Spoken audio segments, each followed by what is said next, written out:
Hey guys, okay, so have you ever wondered why Brisbane has so many 405 square metre lots? The short answer, the simple answer, is town planning legislation. Let me explain. So back in like the mid 1800s, when Brisbane was first being developed for dwelling houses, so when areas like West End, Spring Hill, Petrie Terrace were first being developed, there was no town planning legislation, so there was no minimum lot size requirement. As a result, to quote certain people at the time, the developers from down south, they were able to run rampant across our city. Anyway, there's a heritage listed building at Isaac Street in Spring Hill. I think it's called Mrs. Long's house. Don't quote me on it. But anyway, it was built as a detached dwelling house on a teeny tiny 100 square metre block.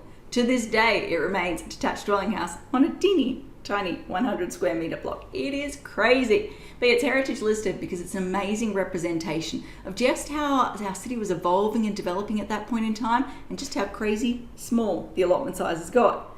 Anyway, in 1864, they tried to introduce some legislation to stop Brisbane from becoming the slums of Melbourne and Sydney. I say tried because they were thwarted by some interested parties. In other words, some wealthy businessmen and some successful developers and all that sort of stuff stepped in and just went, nah, this ain't gonna fly, we ain't having this, and they put a stop to it. But approximately 20 years later, in 1885, they were successful, and they managed to introduce Brisbane's first real version of town planning legislation. They introduced the Undue Subdivision of Land Act. Had to think about that for a moment, bit of a mouthful. That legislation was really progressive for its time. There was nothing else like it around Australia.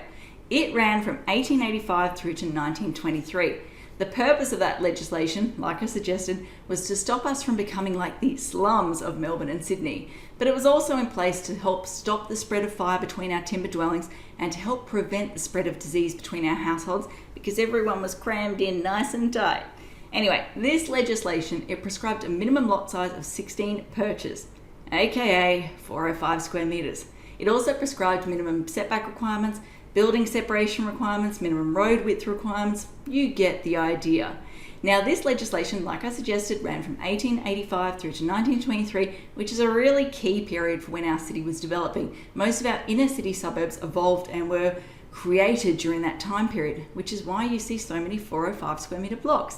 If you had a really tight budget, you bought one 405 square metre block. If you had a generous budget, you built two 405 square metre blocks right next to each other and put a house smack bang in the middle, straddling that allotment boundary.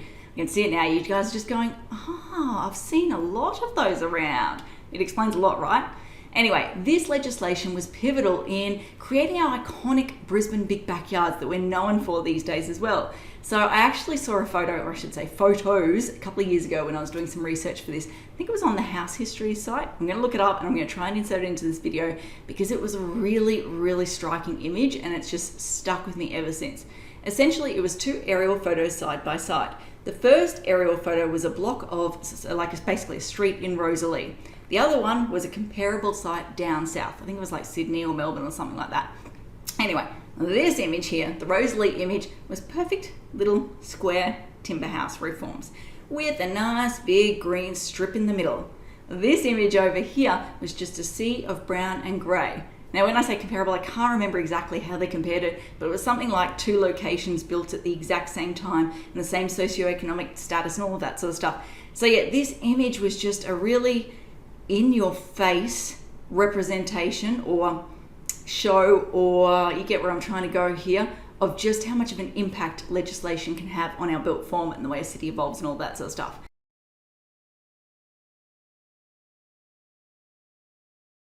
That being said, it's not all sunshine and rainbows. If you guys saw the video that I did roughly a month ago, the big jester costume type one, you may recall that I said town planning is like a juggling act. You're constantly juggling the economic, the social, and the environmental competing interests. If you go in favour one of those things at the expense of the other thing, it's not going to end up well. So if you go in favour, in this instance, the social factors, it leads to urban sprawl, and in our situation, it stalled our economic development. So the reality is, here in Brisbane, a lot of our city wasn't actually connected to sewerage. We didn't see paved roads. We didn't see all that sort of stuff until the 1960s because we didn't have the density of population, condensation of population. Is that the right word? You get what I'm trying to say here anyway. Everyone wasn't compacted in, so there wasn't a lot of money to be able to fund the infrastructure, so we just couldn't have that economic growth. And it's kind of what led to us having the big country town reputation that we have today. So yeah, hopefully this video gives you a bit of insight into how our city has evolved over time, why our city has evolved that certain way, and the impact that legislation, specifically town planning legislation, can have on our built form. Because I personally think it's really, really interesting. Bit of a nerd thing, but hey, I think it's interesting. Anyway, that covers off everything I want to talk about this week. As I always say, until next time, thanks for watching.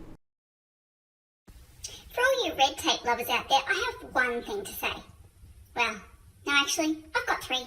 Number one, the advice provided in these videos is general in nature. It's not site specific.